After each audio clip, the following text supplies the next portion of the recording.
The name of the game is to convince someone not to report. So nothing you do in terms of how you prosecute is going to matter until we stop this practice. As long as you keep saying, you really shouldn't do this, it's not a crime, it's just a human relations issue, saying that we have a new office to litigate the reported harassment, it's not going to happen. I mentioned at the top, almost 4,000 cadets and midshipmen, we estimate, had been sexually harassed. There were about 40 reports at the academies. 40 reports. And nothing in the report actually shows that anything actually happens for those 40 reports. You have to imagine how terrible it was for 40 people out of 4,000 to come forward and complain, right? And not one action was taken, at least not according to the report. I'm Katherine Pompilio, Associate Editor of Lawfare, and this is the Lawfare podcast, April 25th, 2023. April is Sexual Assault Awareness and Prevention Month.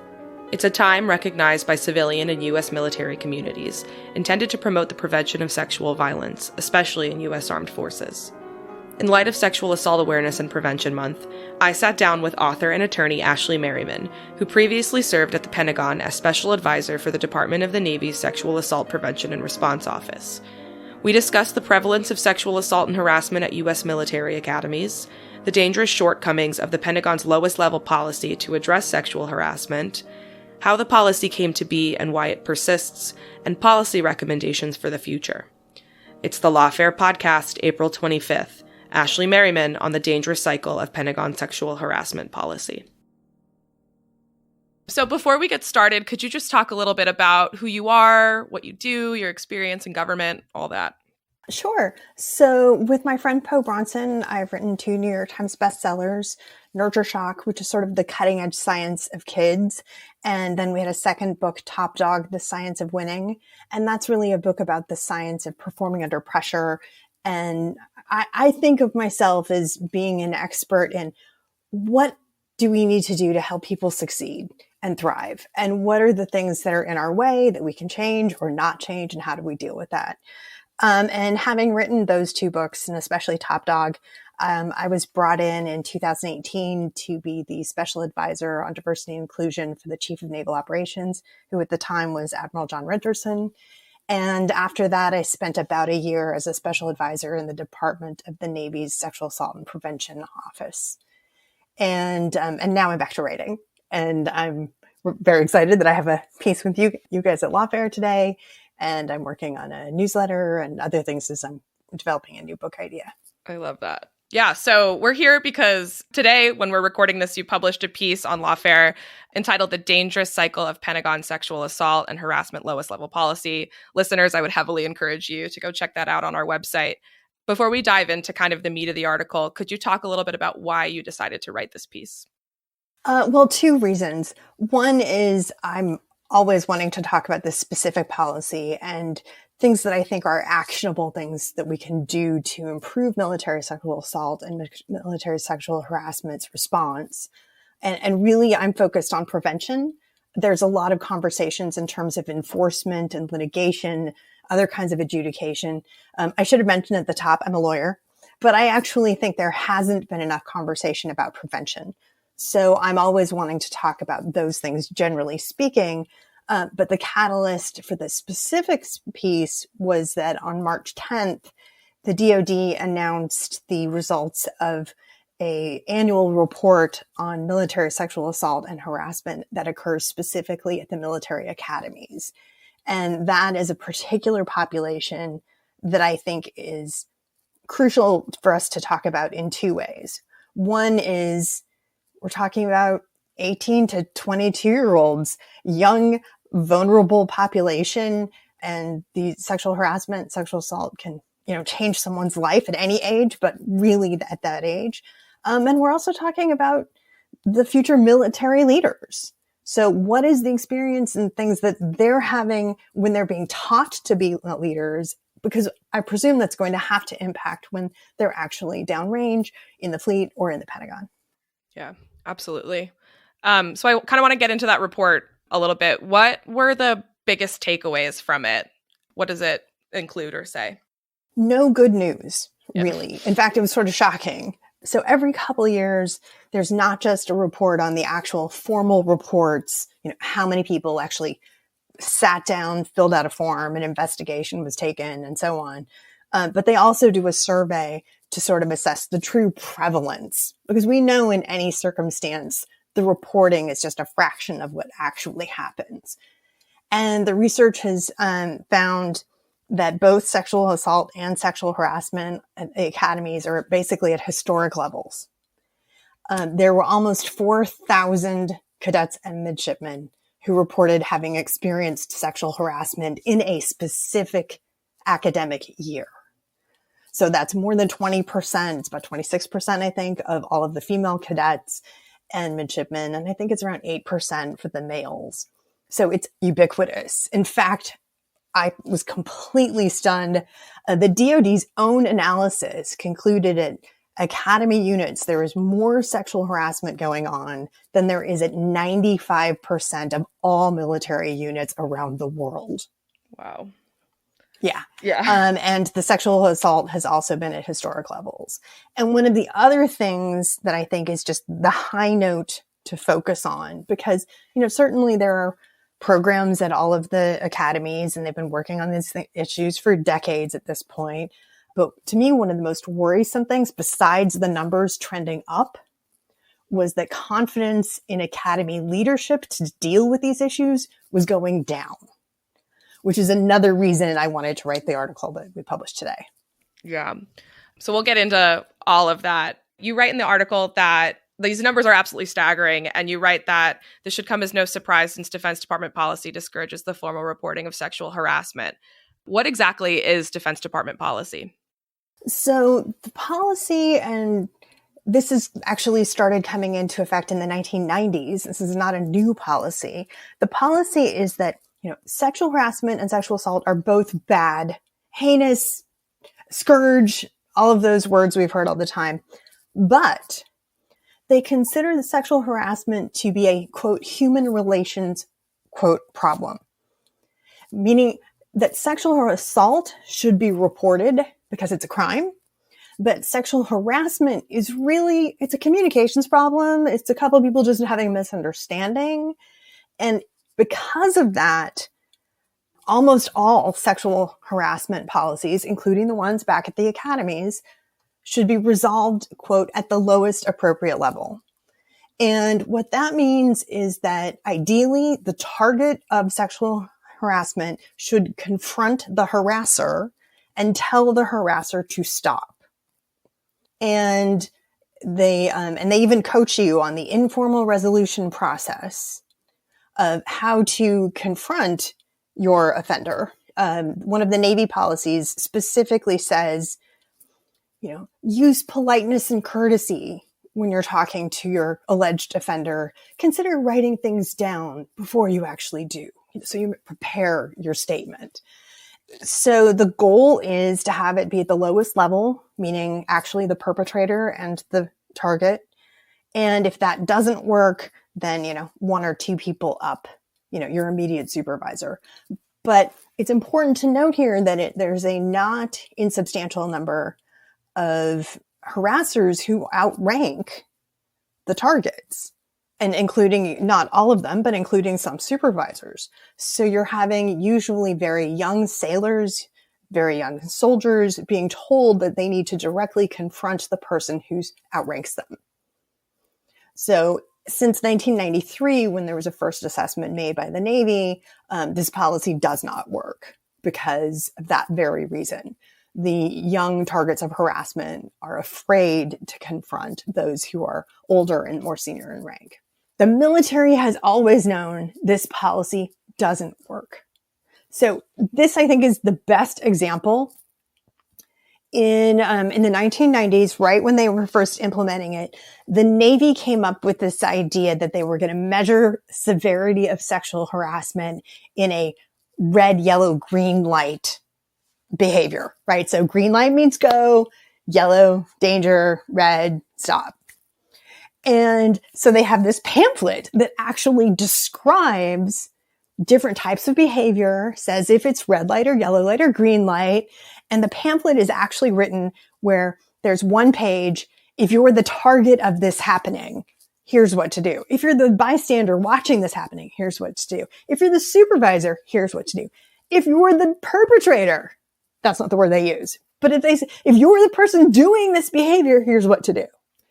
And lowest level for the victim and the bystander and the supervisor. Can you resolve this at the lowest level? I mean, if they say no and insist on informal reporting, that's okay. But really, is there an alternative? In fact, the conclusion of the pamphlet even describes the informal resolution process. Success of that depends on you. Wow. The perpetrator page says, stop doing the offending behavior, call your lawyer or other legal representative.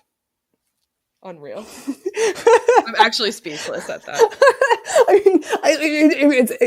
It's hard to find the pamphlet. I've got screenshots if anybody needs to see them. There's some copies of it in Google Books. But yeah, so victims, supervisors need to, whenever possible, informal resolution. But if you're a perpetrator, you better call your lawyer. And so just to be super clear, say something horrendous happens and a victim decides to report it. How would they go about that? Are they expected to confront these harassers independently, like completely by themselves, or? Yes. Wow. I mean, there are some versions of it where they say, they don't use in the actual instructions and policies, they don't say bring a buddy. But sometimes, there are versions that say bring a buddy, and in the informal conversations, you can ask a friend to help you or a friend to communicate this to you. But the idea is that supervisors should not be involved, and there should be no record, and there should be no investigation. Everything should just be handled in this informal conversational way, which is a mess. Because the formal policies also say that sexual harassment, there's zero tolerance and it must be addressed. So you have this fundamental conflict between the two. And what's also interesting and important to note is sexual assault is considered an actual crime. Now, by the way, sexual harassment is a crime in the military. You can be prosecuted depending on the facts of the case under at least 15 different articles of the Uniform Code of Military Justice. And that was before they added a crime of sexual harassment a few months ago. Since the late 1980s, DoD leadership have said you can prosecute sexual harassment as a crime, and it has been done, right? So on the one hand, you have informal resolution, just tell the person, knock it off. And on the other hand, you have sexual harassment as a crime and you can be court-martialed and thrown in the brig. And to me, that's where this policy starts becoming completely insane, right? What other crime do you say the victim is responsible? If someone stole your car, do the police say, well, just, go steal it back and remember to be too polite when you say, please don't steal my car again? Yeah. but that's the case. But so in practice, this gets really confusing, right? Because the training and the definitions for what sexual assault is and what sexual harassment are actually overlap, right? So sometimes sexual harassment is just described as unwanted sexual contact. Someone grabs you, someone hugs you, someone touches you. And then in the next breath, we hear sexual assault is unwanted physical contact. So you get this difficulty where people literally don't know if they've been assaulted or harassed. And they might try and report a harassment and say, or they might try and report a particular incident. And someone in one office will say, no, that was sexual harassment. You should go tell him to stop. And literally dissuade them from making a report. And that same person could go to another office, say exactly what happened. They'd say, oh my gosh, that's sexual assault. Here are your pamphlets for being a victim. We're going to go call the police and the local law enforcement. So it's unenforceable, and it gets really confusing as to when it's sexual harassment and when it's sexual assault. Yeah, and I would imagine that some people would kind of get the definitions of harassment and assault confused, and that would cause them not to report it because of lowest level policy, which just kind of, I feel like, perpetuates that cycle. That's exactly what happens. Yeah. People, they don't want to report this, right? I mean, there aren't any exact studies on point in a military population, but in civilian populations, when they've looked at, say, someone coming to your boss and saying, I've been sexually harassed, no one wants to do that, right? So can you imagine you finally get the nerve up to tell someone that this has happened, and their response is, well, what did you do about it? Did you go talk to them? You should go talk to them.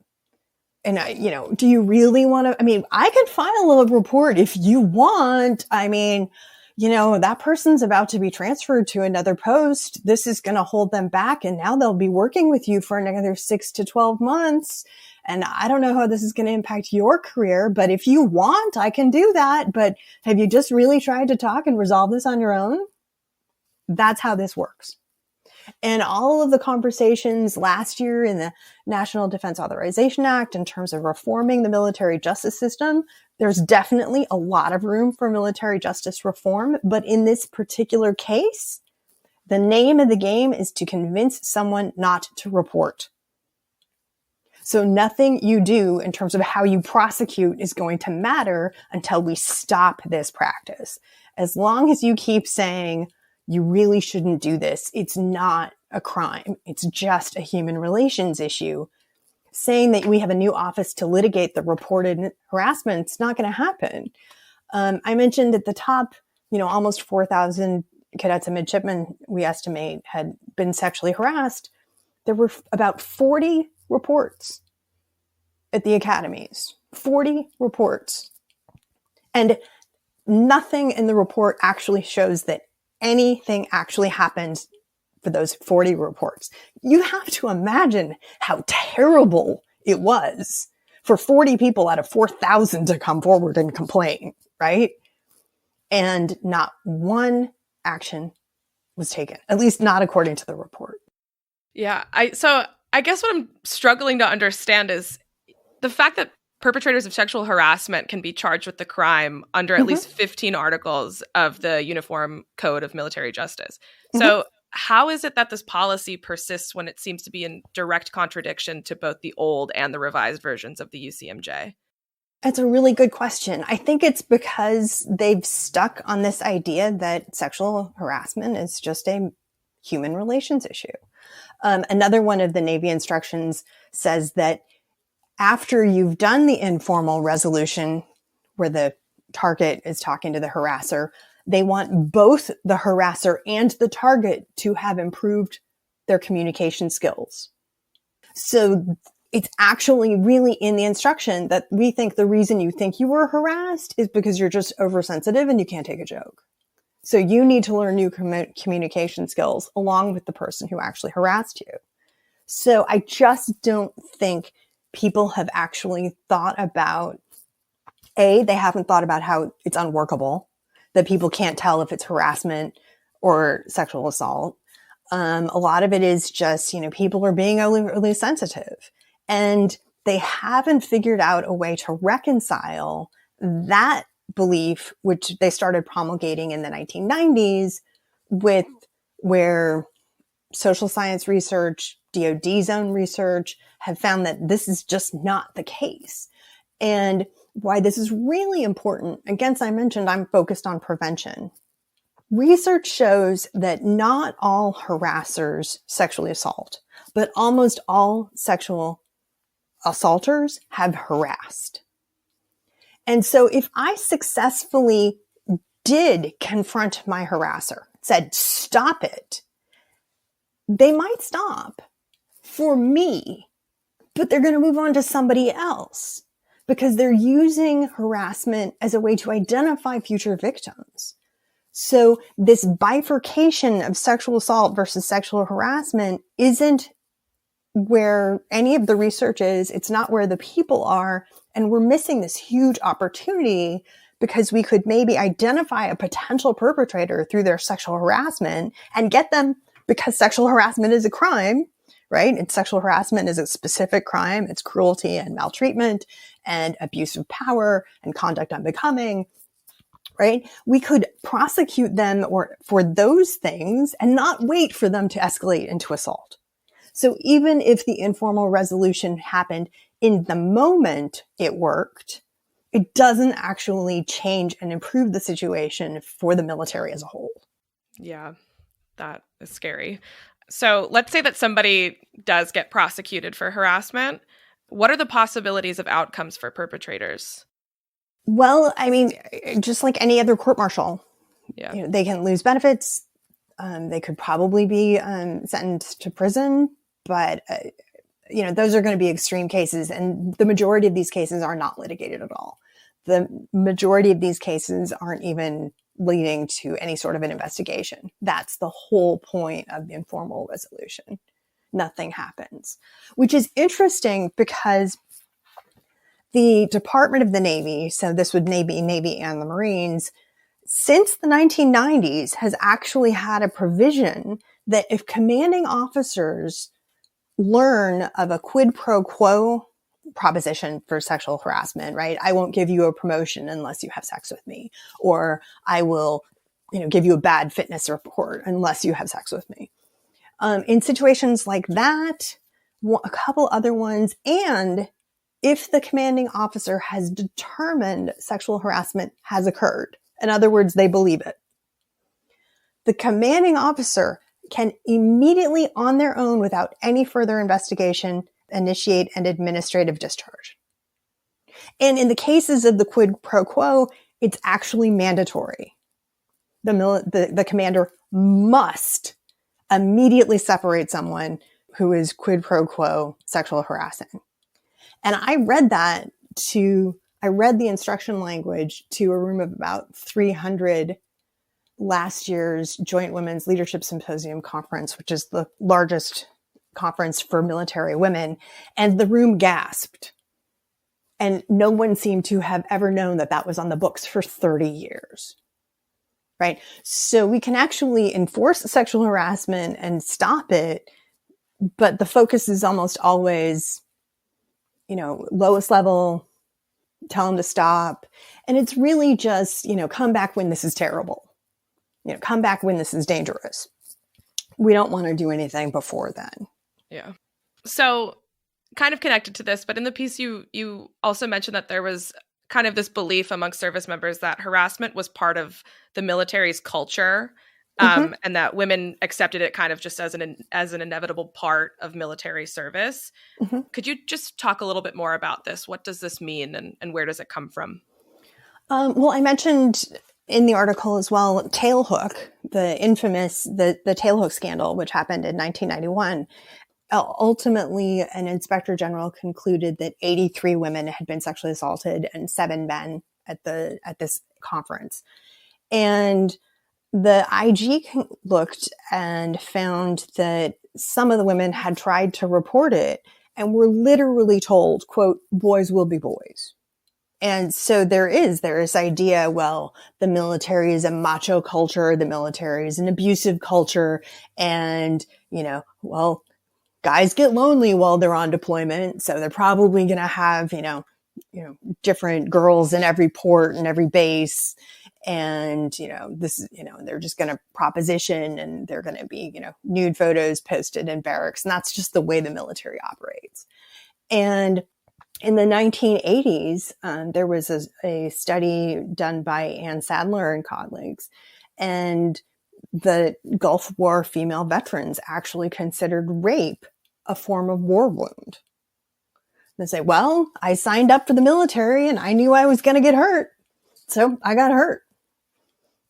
And that was actually part of their belief, was that being harassed, being sexually assaulted was such a part of the military tradition that if they enlisted, that meant they went going in accepting that it was going to happen and knowing that they basically, to be lawyerly on it, since this is lawfare, they came to the nuisance. they put themselves in a situation where they knew it was going to happen. And when it did, then they accepted it. Happily, that mentality has dissipated over the past decades. But I've actually heard, even in the past year or two, I've heard similar comments from active duty military women. You mentioned tailhook as kind of a clear turning point that shined a very unflattering spotlight on the policy. I'm just frustrated that after multiple investigations into what happened, there was no change. Why? Well, there was change in the policy. The policy was, we didn't really have one. That's not exactly true. I mean, it was ironic in the just months before the tailhook happened, the DoD announced that all of the services needed to have policies against sexual harassment. They needed to have training to identify sexual harassment. And yes, you can be court-martialed if you do it, so don't let people do it. And then months later, tailhook happens. So tailhook was sort of fascinating because for a bunch of reasons, the scale of it, the fact that hundreds and hundreds of service members, mostly, it was a naval aviation conference. So a lot of naval at a certain point, they actually concluded about 140 aviators had either perpetrated some form of sexual misconduct or had lied under oath during the investigation. And there was actually multiple investigations. The first IG report was rejected as basically burying things and misspeaking a little bit, but really I think that's what happened. And so they had a second IG investigation, which had, clearly said, yes, there was actual misconduct here. And when we're talking about 83 women and 7 men being sexually assaulted, for some, the assault would have been someone pinched them as they walked by, which I would say was inappropriate, but I'm not saying we need to throw someone in jail every time that happens. Probably just say that might be the knock it off, right? But there were also cases where the service members were disrobed and forced to commit sexual acts and real serious sexual assault. And undeniably, as opposed to someone who might, say, oh, you're overreacting about that pinch. I still think the pinch is completely inappropriate, but someone might say I'm overreacting. The other stuff, there's no argument. So there were hundreds of reprimands. People's careers ended. Even the Secretary of the Navy actually had to resign because of his handling. He wasn't at tailhook, but how he handled the investigation actually ended up losing his career. But not one person was court-martialed. There was not one criminal case that came out of tailhook, even though there were these absolutely indisputable sexual assaults that occurred. So it was this weird thing where tailhook, on the one hand, in terms of the investigation and the prosecution, fell short.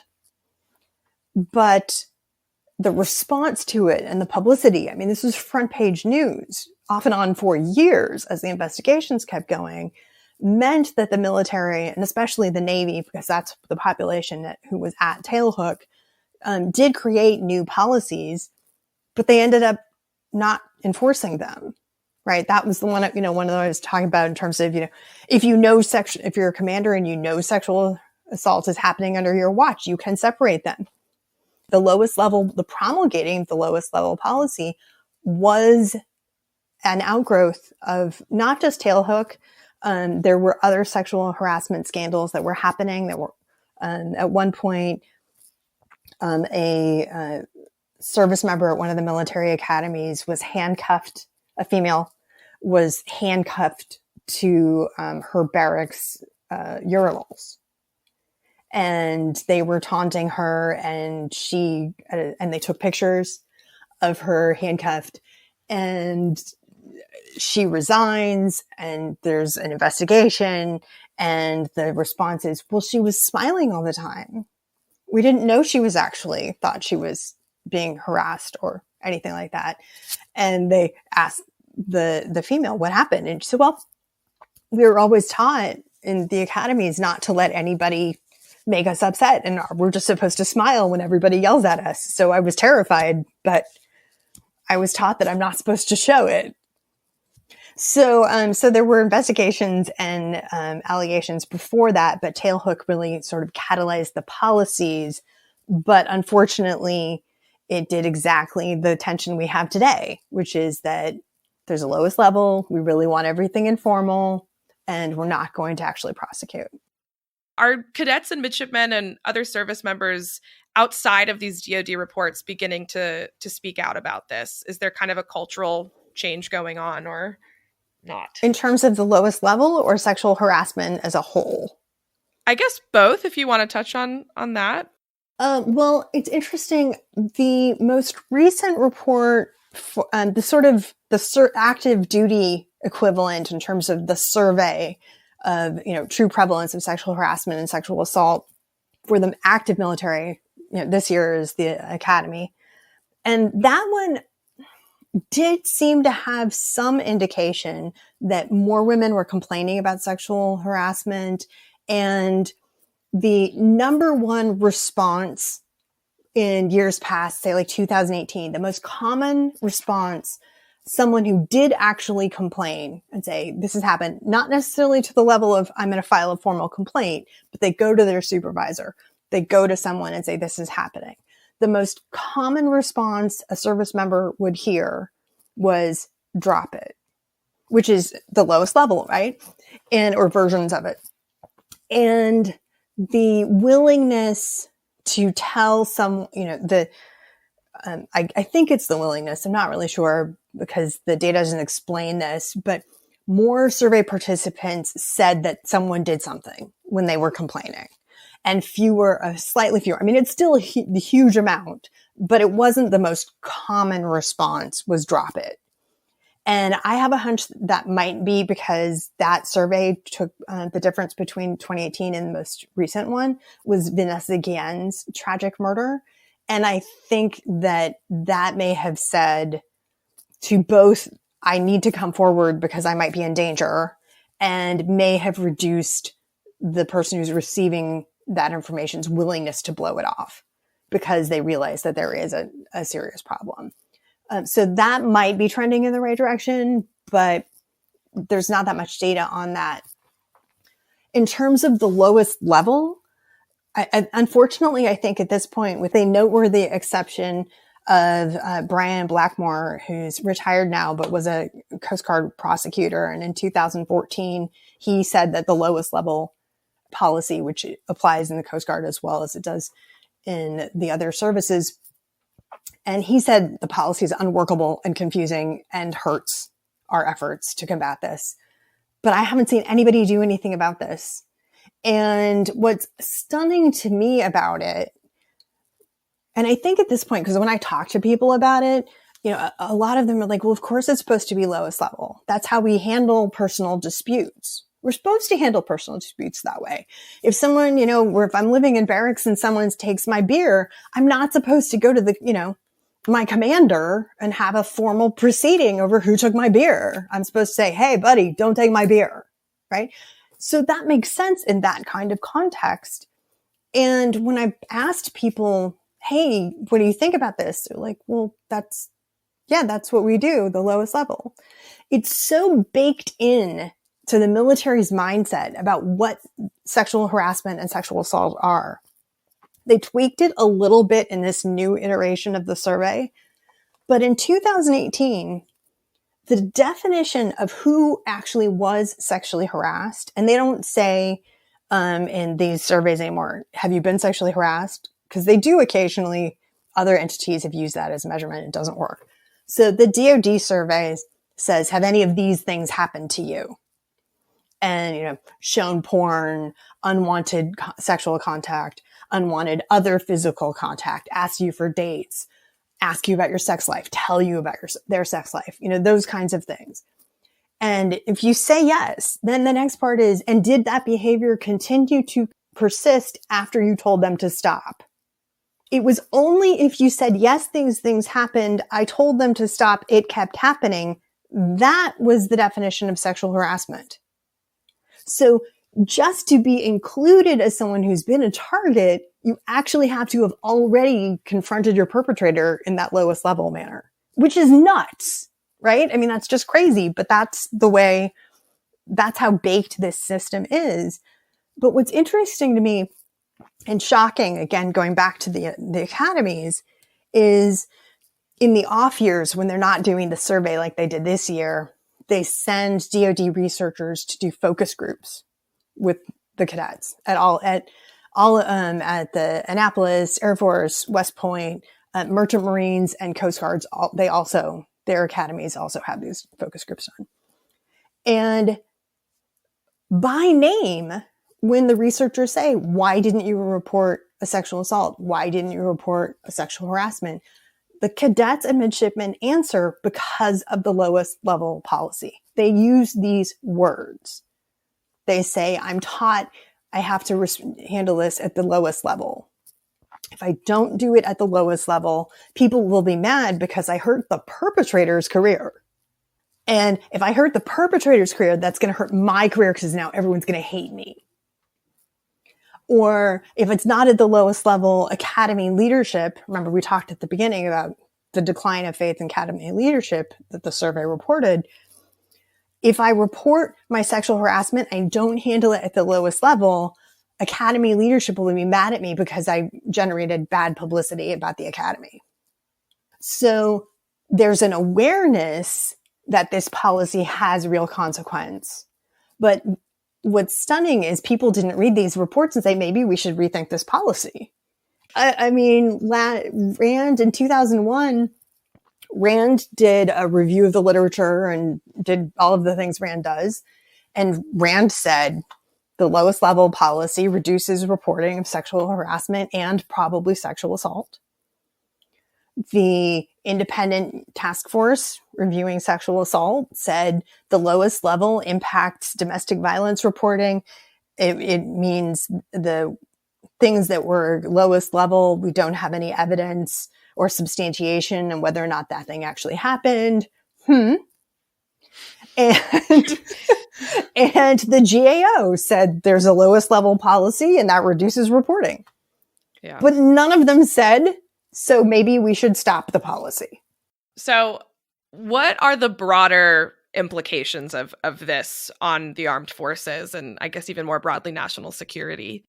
Well, first thing is we've been talking about sexual harassment and sexual assault, but the lowest level policy also relates to incidents of racial, ethnic, gender, religious, or sexual orientation, incidents of discrimination. You're supposed to say lowest level, which again, I can't imagine any other circumstance when you would tell someone who's dealing with, active in your face discrimination that you're responsible for fixing that. And I think that, the data is pretty clear that, one of the reasons, and there's, pulse surveys, the Army survey, a DoD survey about a year ago, enlistment is a problem. And one of the reasons why people are not considering enlisting is because of incidents of racial and gender discrimination and sexual harassment and sexual assault. So I think it's hurting enlistment. There's also research that shows that, especially women who have been sexually harassed, but men as well, they leave the service. They don't do their full 20. And we're talking about tens of thousands of man hours lost in expertise and staffing because of these things. And in 2017, there was an analysis that was published in Joint Force Quarterly, and that author concluded, based on civilian economics, that $4.7 billion, 8% of the 2018 defense budget, ultimately was paying for the cost of a toxic work environment. From when you're talking about attrition, retention, poor performance, to all the way having the cost of actual court-martial. So 8% of the budget when you have people on the Hill talking about inflation and a 4% increase, is that enough of a, how much do we need to increase the budget for inflation? 8% is going to the damage that is being caused because the response is work it on your own. Don't come back until it's so terrible I have to actually call the cops. And I don't know anybody on the Hill would say that, 4 or 5 billion every year doesn't add up, right? The old adage, billion here, billion there. Well, there's real cost. And I also think there's reputational cost, not just for the young people considering enlisting, but, around the world. That, our allies and our partners, people, when we're asking them, can we station a base or some operations or have an agreement with you? They know what's going on. They see those reports. So I think that it's absolutely essential that we get this in order. And what we're doing right now is just not working. Yeah. So before we move on to the kind of what now of this conversation, I just wanted to clarify. So you mentioned that you kind of touched on the intersectionality of the lowest level policy on racial and gender discrimination issues, as well as sexual harassment and assault. How does the policy compare to other violations, say, of academic integrity? What happens if somebody cheats on a test? Yeah, you get kicked out. Yeah. And that was, again, one of the catalysts for writing this. There were 2 separate cheating scandals at the Air Force and West Point, and hundreds of cadets were cheating on some finals because it was COVID and I guess people had to take them at home. And hundreds were disciplined. A few resigned and 30 were expelled. But there were more than an estimated 1,100 sexual assaults during one academic year at the academy. And it was 11. There was less than 20 cadets who faced any consequences, whether it was a court-martial, a separation, or some sort of reprimand. And as I mentioned a couple times, there were almost 4,000 cadets and midshipmen who were the targets of sexual harassment. And I can't find any evidence that there was a single formal reprimand of any of those perpetrators. So you are significantly more likely to receive court-martial and be kicked out of the academy for cheating than you are for committing sexual harassment. In fact, I think I would argue also more likely to be kicked out for cheating than you would be for committing sexual assault. Yeah, that is, staggering. Well, it hurts when they talk about, that zero tolerance. Yeah. Clearly there's zero tolerance for cheating. Not really sure there's zero tolerance for harassment. Yeah, absolutely. So is there a glimmer of light at the end of this tunnel? What is the way forward? What would your specific policy recommendations or just general recommendations be for kind of improving the prevention of harassment and eventually assault? And what is the way forward for DoD?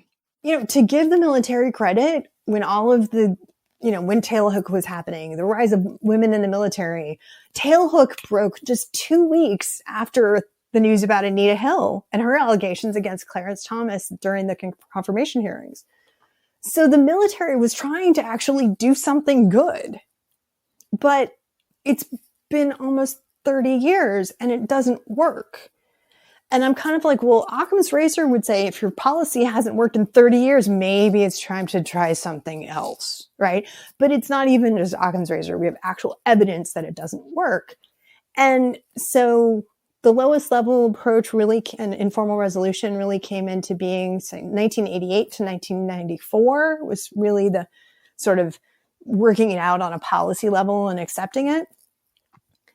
Don't ask, don't tell was created, lauded as a huge achievement, castigated, criticized, and then killed within the window of the same way to respond to sexual harassment, racial discrimination, religious discrimination, gender discrimination.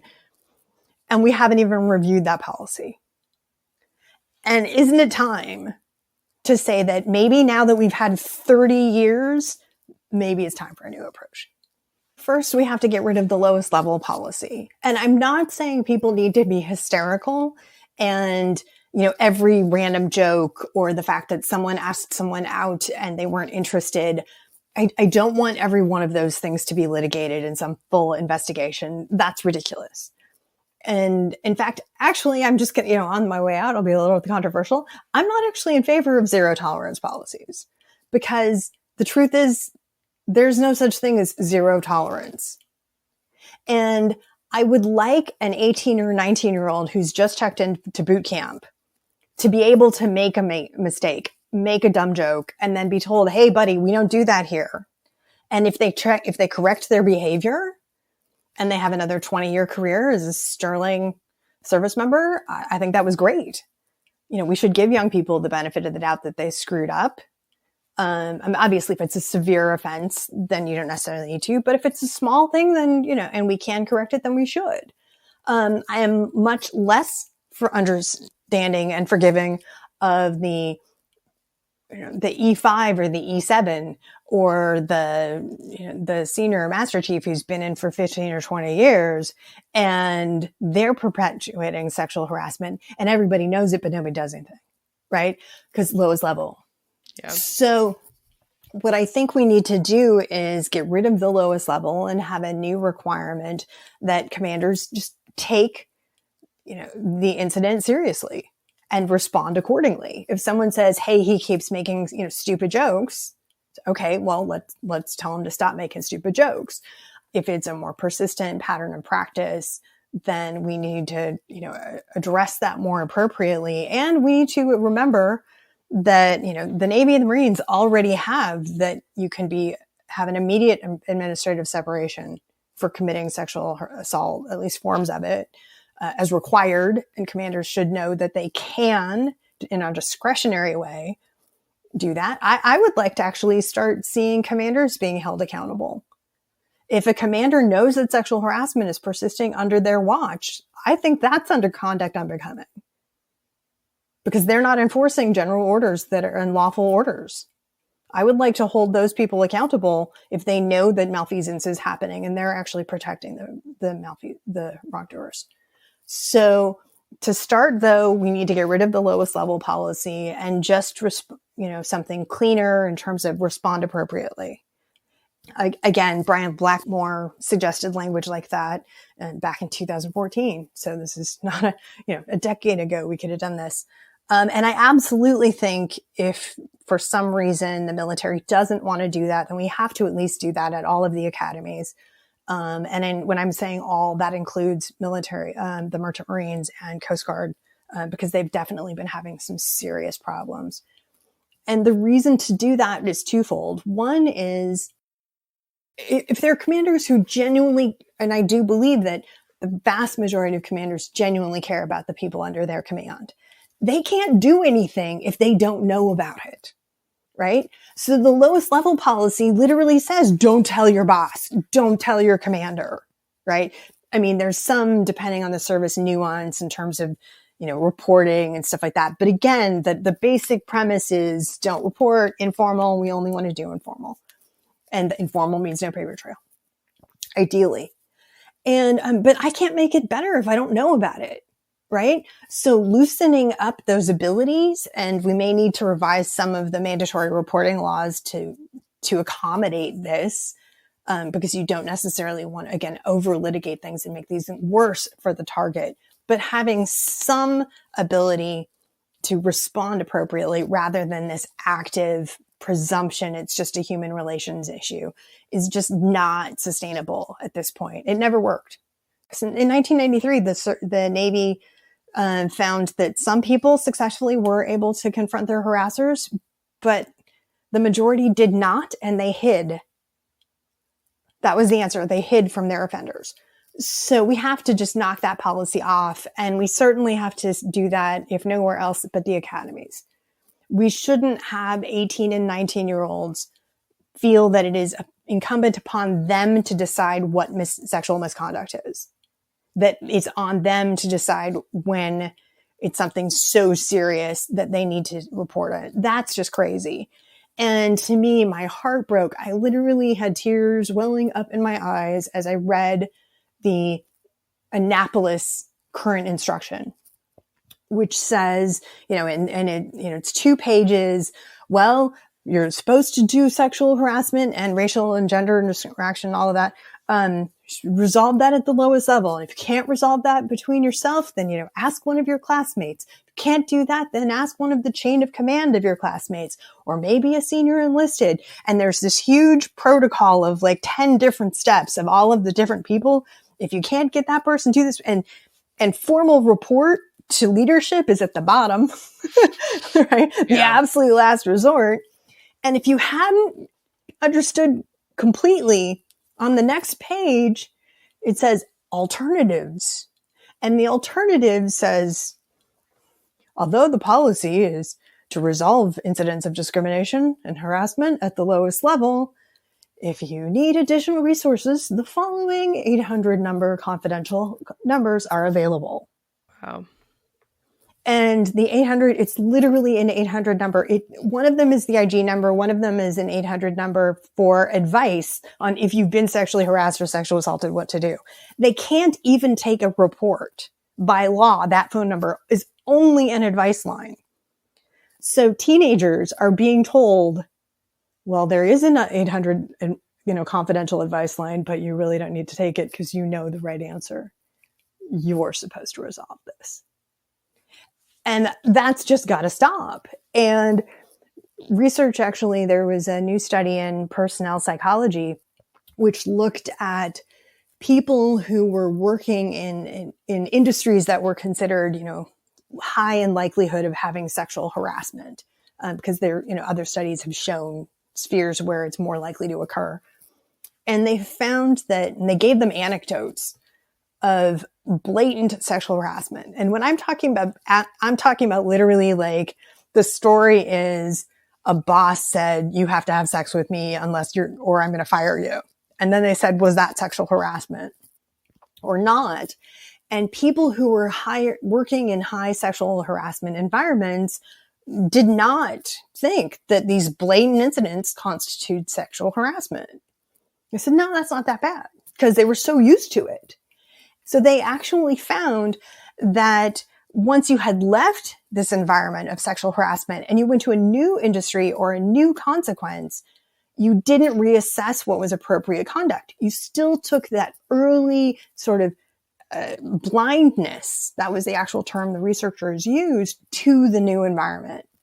And they thought, and this was projection on their part, but they believed that this blindness to sexual harassment from one early career experience would persist for the entire career. So now you think about those 18 and 19-year-old midshipmen and cadets who are being told it's not that big a deal, handle it on your own, tell a buddy, and maybe if you're afraid. And the term in the 90s, everyone said was, if you reported it, you're a crybaby. So grow up. Don't deal with it. Don't report it. It's going to look bad on your career. And then we send them to the rest of the world to be the leaders who are going to be getting those complaints. Well, what are they going to say? You should take care of it on your own. I took care of mine on my own. I know it's really hard, but it's your responsibility. Come back when you've been assaulted. And we wonder why this isn't getting better. And again, this is not new. I mean, we've got about 10 years of focus groups at the academies saying the lowest level was impacting people's ability to, and the researchers actually even said, we're worried that that some of the cadets can't even perceive the danger, because in their minds, they sort of had come up with their own rule, which is, if it's dangerous, I have to tell somebody. But if it's not dangerous, I don't have to tell anybody. Lowest level. That's where I want to be. So they were just discounting the danger, even when they were physically at risk, because to admit they were in danger meant they had to tell somebody. So we have to at least start by getting rid of this policy at the academies. But, to say that, it troubles me, because I also know there are teenagers over at boot camp who are in the same problem. and having the same difficulty.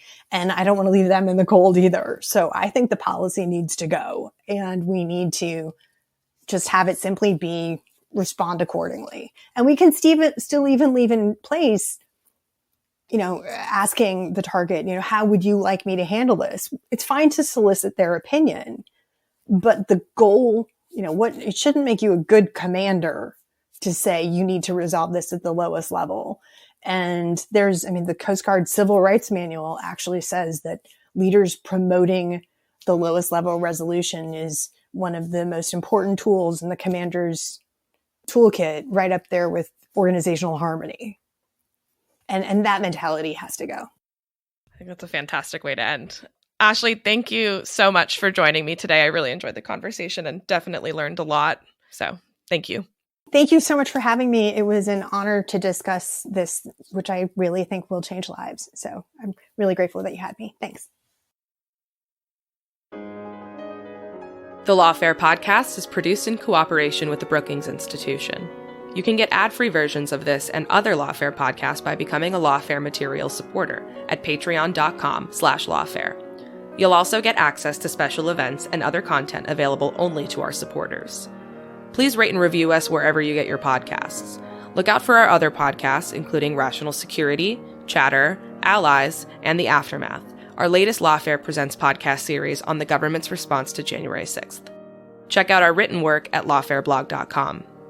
The podcast is edited by Jen Patja Howell, and your audio engineer this episode was Kara Schillen of Goat Rodeo. Our music is performed by Sophia Yan. And as always, thank you for listening.